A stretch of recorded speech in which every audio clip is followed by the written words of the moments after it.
Sam would like to shed some light on the rules of Halloween. Here's your spooky spot on the Spirit Halloween trick-or-treat flaming pumpkin.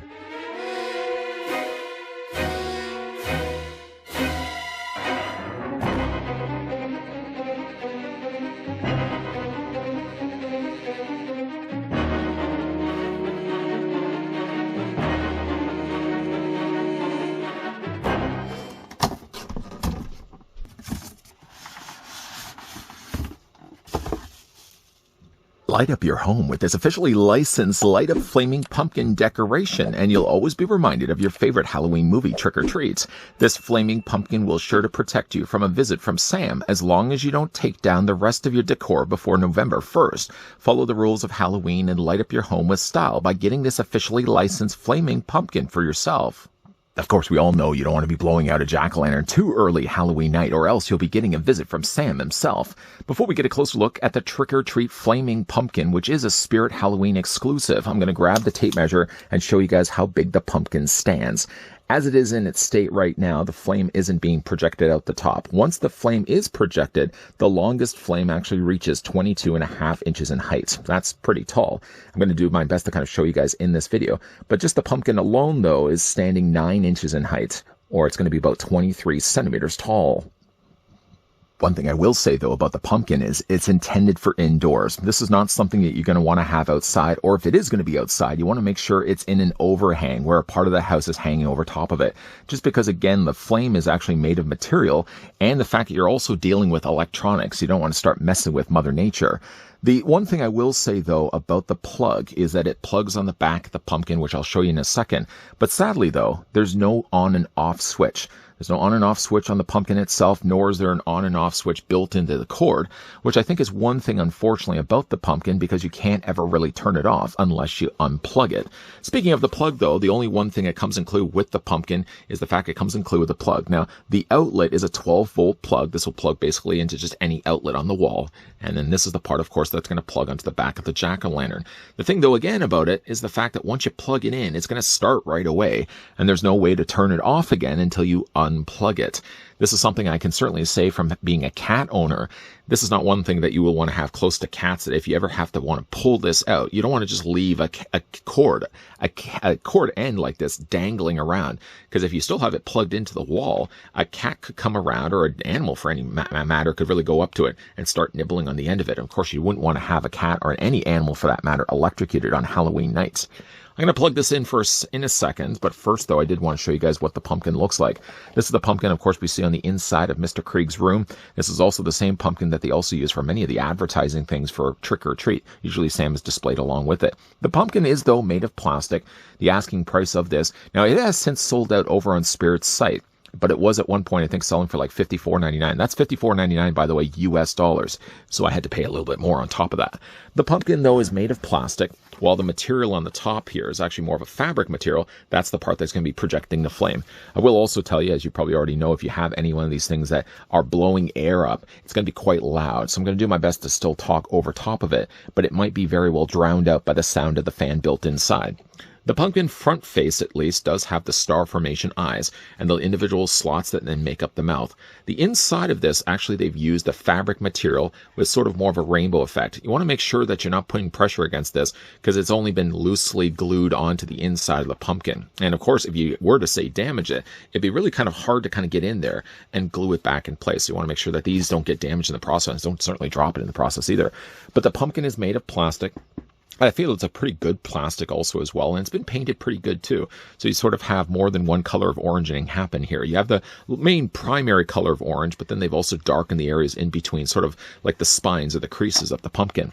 One nice touch that I also really like about it is if you spin it around to the back, and let's just get the flame out of the way here. On the back, carved into the plastic, is Trick or Treat font. Below that, of course, is the part that's going to have the plug plugged in, But again, like no on and off switch. The only other thing it also does have, other than some very sightly screw holes, keeping the front half and the back half of the pumpkin together.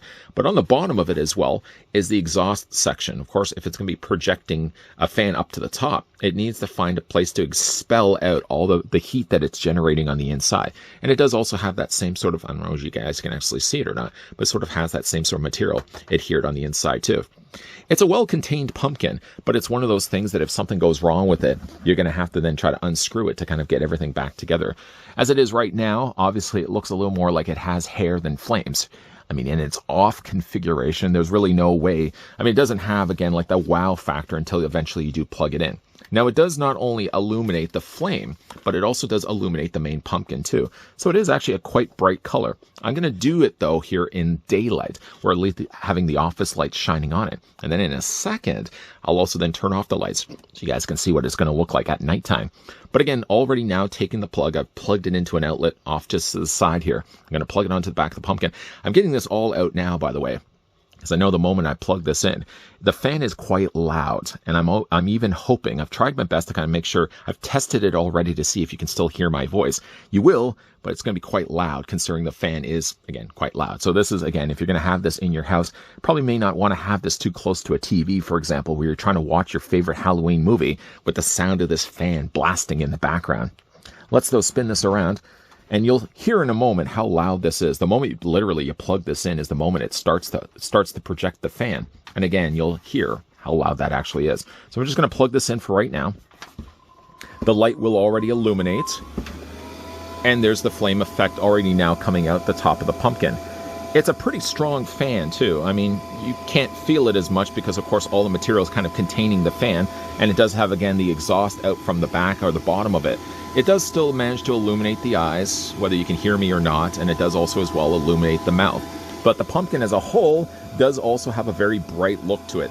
Something that maybe is, again, getting lost a little bit by having the office lights on. So let's go ahead and cut the lights, and you'll see what it looks like in the dark. Now, having cut the office lights, once again, I'll go to the back here and plug the pumpkin back in. So again, you can see how well that illuminates. The fan is just as loud as it was when the lights were first turned on. And I'm also going to as well bring the pumpkin a little bit closer so you guys can hopefully see how well and how high that flame actually does go. In the dark, though, I will admit, it's much more impressive than when the lights were first on. You can see as well that how much of the pumpkin is actually illuminated. It doesn't illuminate, though, as much to the back. It seems to be that the light source, or the light bulb that they built inside, is actually more to the front of the pumpkin. So it's really more just the front of the face and the flame that gets the full effect.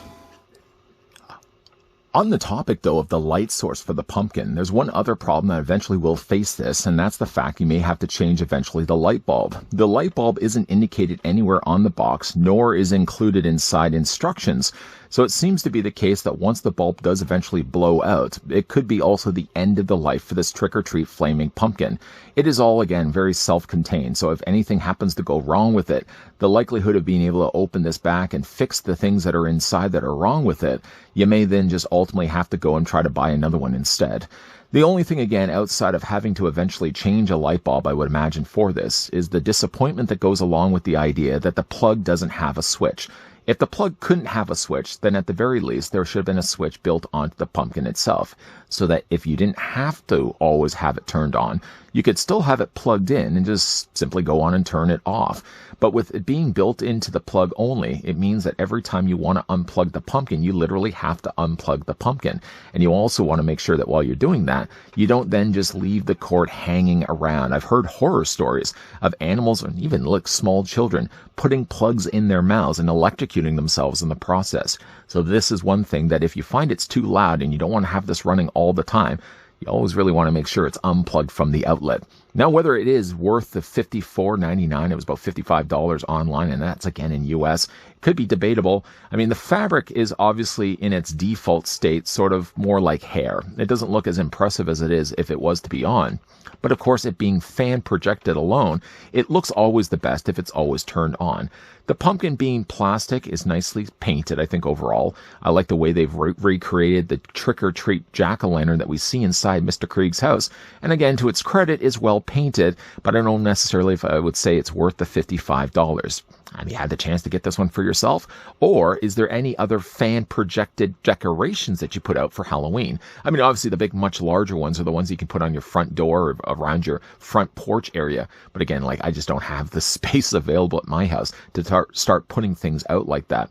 But again, at one point, this was available over at Spirit Halloween. At the moment of doing this review, though, it has sold out. And what's funny, though, is not only did it sell out, but I had to actually go back to my original invoice on my email to find even the listing of this. If you were to say just to go to Spirit Halloween as it is right now and put Flaming Pumpkin, I couldn't find any results. I also put in Trick or Treats. Couldn't find any results either, based at least trying to find at least pinpointing this pumpkin. So it seemed to be like one of those things that just magically disappeared on their site till hopefully it's stocked again. I'm sure you could probably also find this locally if you happen to have a Spirit Halloween in your area. But if you are a fan of Trick or Treat and you don't mind shelling over the $55 plus tax, definitely one of those good investments to use a coupon, I think, to save yourself 20% off. But yeah, let me know if this is something you guys could see yourselves picking up this Halloween season. Today's spookerific review, we were having a look at the Trick or Treat Flaming Pumpkin, courtesy of the folks over at Spirit Halloween. If you guys enjoyed this glorious, goriest review, then why not hit with a like? If you guys are loving the content and you certainly want to stick around screaming for more, if you haven't already done so, make sure you hit that subscribe button down below and turn on the bell notification. We are going to have more spookerific reviews coming your way during the month of Spottober. So as always, thanks for watching. See you guys next time.